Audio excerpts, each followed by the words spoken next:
কথায় বলে বড় বোন নাকি মায়েরই ছায়া, মায়েরই এক অন্য রূপ।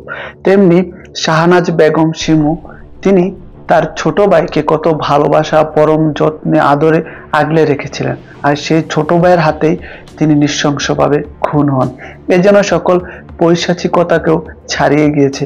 মানুষের নৈতিকতা বোধ আজ কোথায় গিয়ে ঠেকেছে? প্রশ্ন রইল আপনাদের কাছে। গাজীপুর জেলার কাবাসিয়ার এক প্রত্যন্ত এলাকা থেকে এক প্রবাসীর মরদেহ উদ্ধার করে পুলিশ। হত্যার পর পুলিশ বিভিন্ন ডকুমেন্টস থেকে জানতে পারে 2 বছর আগেই তাদের ডিভোর্স হয়েছিল, কিন্তু এই সম্পর্কে ছেলের পরিবার অথবা মেয়ের পরিবার কেউ কিছু জানতেন না। হত্যা করার পর ভিকটিম ওই মহিলার জানাজাতেও অংশগ্রহণ করে। এমনই যেন ঘটনা যেন রহস্য থেকে আরো রহস্যময় হতে শুরু করে। আসসালামু আলাইকুম বন্ধুরা, কেমন আছেন সবাই? আশা করি অনেক ভালো আছেন। আজকের সত্য ঘটনা নিয়ে আমি মোহাম্মদ ওয়াইস সরকার আছি আপনাদের সাথে। এই সত্য ঘটনাটি শুরু করার পূর্বে যারা এখনো আমার চ্যানেলটিকে সাবস্ক্রাইব করেনি, দয়া করে এখনই সাবস্ক্রাইব করে নিন, বেল আইকনটি বাজিয়ে দিন এবং শেয়ার করে দিন আপনার বন্ধুদের কাছে, আর কমেন্ট করে জানিয়ে দিন আপনার মূল্যবান মতামত।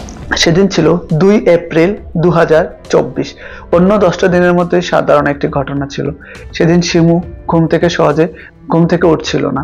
গ্রামের মহিলারা সকালে ঘুম থেকে উঠে উঠান ঝাড়ু দেয়, বাড়িঘর পরিষ্কার করে, রান্না বান্না করে, সকালে নাস্তা তৈরি করে। শিমুও তো তেমনি ভাবে দৈনন্দিন রুটিন মেনে চলতেন। যখন ওই দিন তিনি উঠছিলেন না, তিনি মূলত একাই থাকতেন।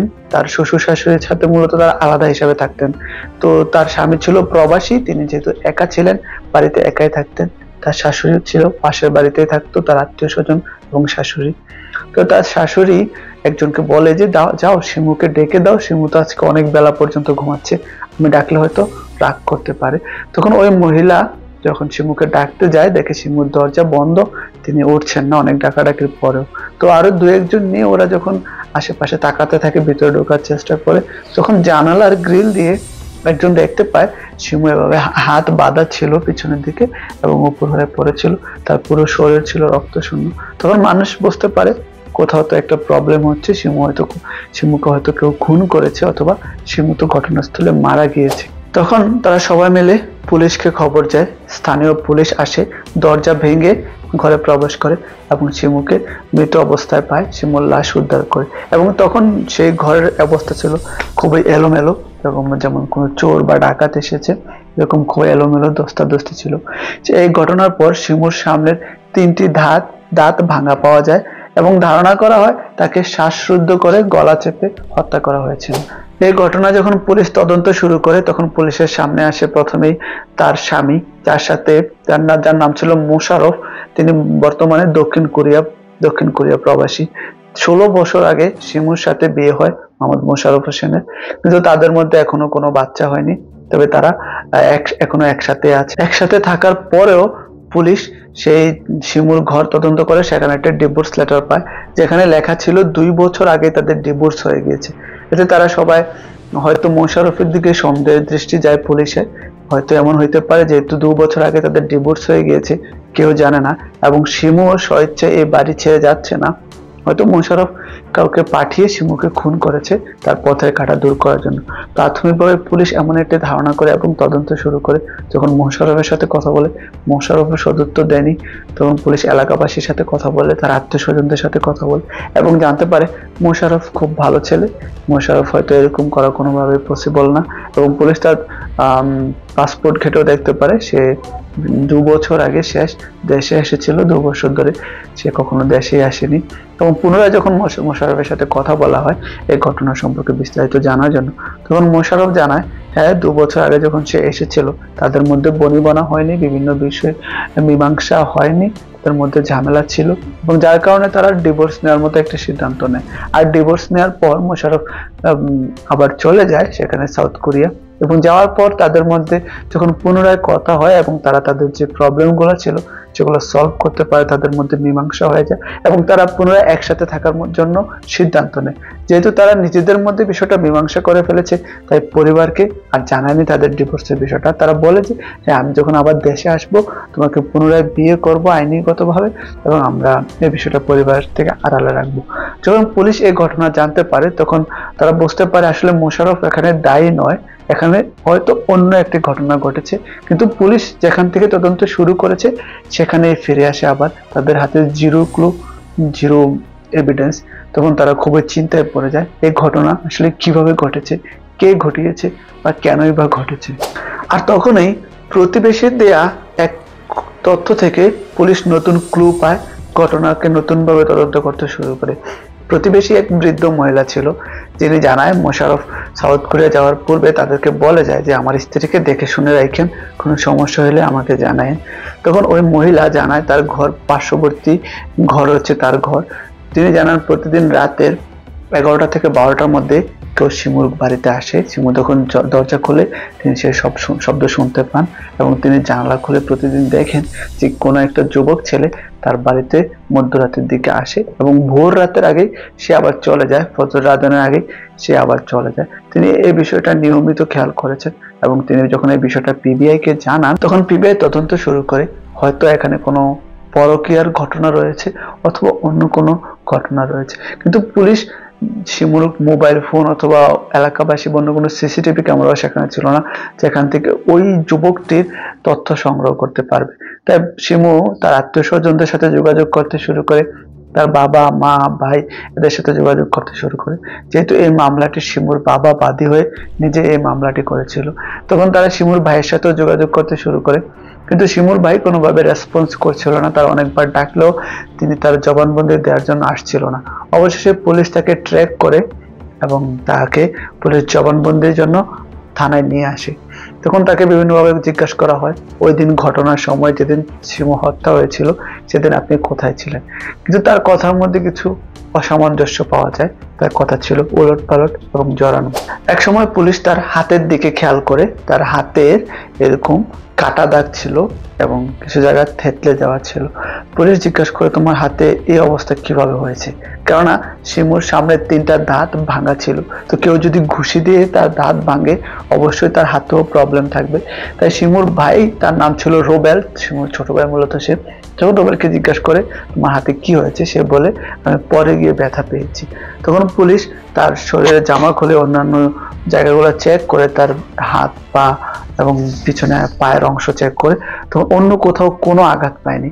তো পুলিশের সন্দেহ আরো বেড়ে যায়, জিজ্ঞেস করে এরকম কোনো আঘাত পাওয়া সম্ভব না যেখানে তুমি পরে গিয়েছো বা কোনো কিছুর সাথে ধাক্কা খেয়েছো, শুধু তুমি তোমার হাতেই ব্যথা পেয়েছো, হাতের এই অংশটাতে, আর কোথাও তুমি ব্যথা পাওনি, এটা তো মোটামুটি ইম্পসিবল। নিশ্চয়ই তুমি কিছু লুকাচ্ছ, দয়া করে সত্য ঘটনাটা আমাদের সাথে স্বীকার করো। তখন পুলিশের জবানবন্দিতে রুবেল পুরো ঘটনাটা স্বীকার করে সে আসলে তার বোনকে মেরেছে এবং কিভাবে কেন মেরেছে সে পুরো ঘটনাটাই স্বীকার করে। রুবেল ছিল একজন ব্যবসায়ী।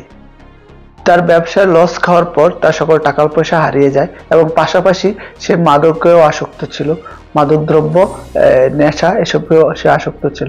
তার ব্যবসায় লস হওয়ার পর তার চলাফেরা, ভরণ পোষণ এবং মাদকের ব্যবস্থা কিভাবে করবে সে নিয়ে তারপর সে এলাকাবাসীর কাছ থেকে ধার নেওয়া শুরু করে। তার যত আত্মীয় স্বজন আছে, বন্ধু বান্ধব আছে, সবার কাছ থেকে সে টাকা ধার নিত।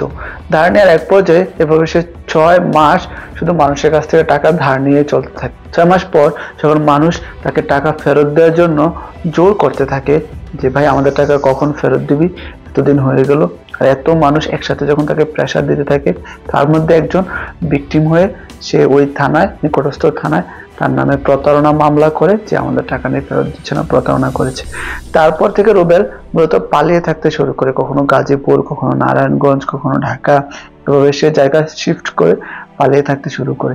এই পালানোর এক পর্যায়ে সে পালাতে পালাতে সে তার বোনের কাছে যায় এবং বোন, যেহেতু বড় বোন নিজের ছোট ভাইকে পরম যত্নে তার সকল দোষ গুণগুলো ক্ষমা করে দিয়ে তাকে নিজের কাছে আশ্রয় দেয়, সে তার বাড়িতে থাকতে দেয়। যেহেতু যুবক, সে একটা যুবক ছেলে ছিল, তাই সবার সামনেই, আর তার বোনও বাড়িতে একা ছিল, বাচ্চা কাচ্চা ছিল না, তো এভাবে তো রাখা সম্ভব না, কেননা গ্রামে খুব দ্রুতই এসব বিষয়ে মানুষ কথা ছড়ায় খুবই। তার মধ্যেও এছাড়াও তার স্বামীর সাথে পূর্ব একটা ঝামেলা হয়েছিল, তিনিও রিস্ক নিতে চান না। তাই প্রতিদিন রাত 11টার পর তার ভাই বাসায় আসতো এবং তিনি ভোরে আবার চলে যেত রাত থেকে। এভাবেই তাদের জীবন চলতে থাকে। এভাবে চলতে চলতে হয়তো রুবেল একসময় খুবই বিরক্ত হয়ে যায় সবকিছুর প্রতি। সে ভাবে এই সবকিছু আমি একটা সমাধান করতে চাই। যেহেতু সে সমাধান করতে চায়, কিভাবে সমাধান করার জন্য প্রয়োজন টাকা। সে তার বোনের বাড়িতে দীর্ঘদিন ছিল, সে জানে তার বোনের কোথায় টাকা আছে, কোথায় অর্থ সম্পত্তি আছে, কোথায় অলংকার স্বর্ণালংকার আছে, সবকিছু সে জানে এবং সে নোটিশ করে সে একটা প্ল্যান করে তার বোনের বাড়িতে নিজে ডাকাতি করবে, তবে পরিচয় গোপন রেখে সে ডাকাতি করবে। এজন্য সে ডাকাতির জন্য সে আরেকজন বন্ধুকে সামিল করে, যার নাম ছিল মিস্টার। সে এবং মিস্টার মিলে একটি প্ল্যান করে। তাদের প্ল্যান অনুযায়ী একদিন তারা ট্রেনে করে তাদের বোনের বাড়ির কাছাকাছি আসে এবং তখন রাত 10টা বাজে। তার বোনের বাড়ির পাশে যে ভুট্টা গাছ ছিল সে ভুট্টা গাছে ঘাপটি মেরে পালিয়ে থাকে। কখন রাত 12টা বাজবে, আর 12টা বাজলে তারা ওই বাড়িতে হামলা করবে। যখন রাত 12টা বাজে তখন তারা ছাদে ওঠে ওখান থেকে ট্রাই করে ভিতরে ঢোকার জন্য পারে না। তারপর রান্নাঘর বা অন্য একটা অংশ দিয়ে তারা ওই বাড়ির ভিতরে ঢুকে এবং তার বোনের এবং তাদের সাথে ওই সময় ছুরি এবং অন্যান্য দেশি অস্ত্র ছিল। তারা বাড়ির ভিতরে ঢুকে যখন ডাকাতি করতে থাকে তখন তার বোন জেগে যায় এবং জেগে যাওয়ার পর তাদের মধ্যে ধস্তাধস্তি হয়। ধস্তাধস্তির এক পর্যায়ে সে ঘুষি মেরে তার বোনের দাঁতগুলা ফেলে যায়। দেখুন কি পরিমাণ জোরে ঘুষি মারলে 3টা দাঁত একবারে পড়ে যায়। মানব দেহের সবচেয়ে শক্ত বা সবচেয়ে শক্তিশালী যে অংশটা হচ্ছে সেটা হচ্ছে আমাদের দাঁতের ক্যারামেল, হচ্ছে মানব দেহের সবচেয়ে শক্তিশালী অংশ। তো সেই 3টা দাঁত সে এক ঘুষিতে ফেলে দেয় তার বোনের এবং তার বোনের গলা চেপে ধরে তাকে শ্বাসরুদ্ধ করে হত্যা করে। এমনই পাষাণ, এমনই বেঈমান ছিল সেই ভাই রুবেল। সে টাকার লোভে কতটা অন্ধ হয়ে গিয়েছিল, তার নীতি নৈতিকতা সামাজিকতা সব ভুলে গিয়েছিল শুধুমাত্র কিছু টাকার জন্য। সে তার বোনের বাড়িতে ডাকাতি করে এবং ডাকাতি করার জন্য সে তার বোনকে হত্যা করতেও পিছপা হয়নি। এভাবেই সে তার বোনকে হত্যা করে এবং তার বাড়ির টাকা পয়সা স্বর্ণালংকার মোবাইল সবকিছু নিয়ে সে পালিয়ে যায়। আর এই ঘটনাটি সে নিজ মুখে স্বীকার করে এবং সেই ঘটনার জন্য ডাকাতির জন্য সে যেসব ছুরি এবং অন্যান্য জিনিসপত্র ব্যবহার করছিল ওইসব পুলিশকে দেয়, এগুলো উদ্ধার করে দেয় এবং পুলিশ বুঝতে পারে এমন ঘৃণ্য ঘটনাটি অবশ্যই ঘটেছে, সেটা মোটেও কল্পনা নয়। যেখানে আপন ভাই, আপন ছোট ভাই, যাকে পরম আদর যত্নে ভালোবাসায় বড় বোন মানুষ করেছিল, তার বাড়িতে থাকতে দিয়েছে, খেতে দিয়েছে, সাহায্য করেছে, সেই সাপ হয়ে চলেছে বড় বোনকে গলা চেপে হত্যা করেছে এবং তার বাড়িতে ডাকাতি করেছে। তো বন্ধুরা, আজকের ঘটনাটি এতটুকু পর্যন্তই। যারা এরকম ক্রাইম ঘটনা শুনতে পছন্দ করেন তারা অবশ্যই আমার চ্যানেলটিকে সাবস্ক্রাইব করে রাখেন। আর আজকের ঘটনাটি শোনানোর উদ্দেশ্য কাউকে আঘাত করা নয়, কাউকে কষ্ট দেওয়া নয়, শুধুমাত্র শিক্ষামূলক উদ্দেশ্যে এই ঘটনাটি বলা হয়েছে আপনাদের সামনে। তো ভালো থাকবেন, সুস্থ থাকবেন, পরিবারের সাথে থাকবেন, ক্রাইম থেকে দূরে থাকবেন। দেখা হচ্ছে পরবর্তী ভিডিওতে। আজকের জন্য এতটুকুই। আল্লাহ হাফেজ।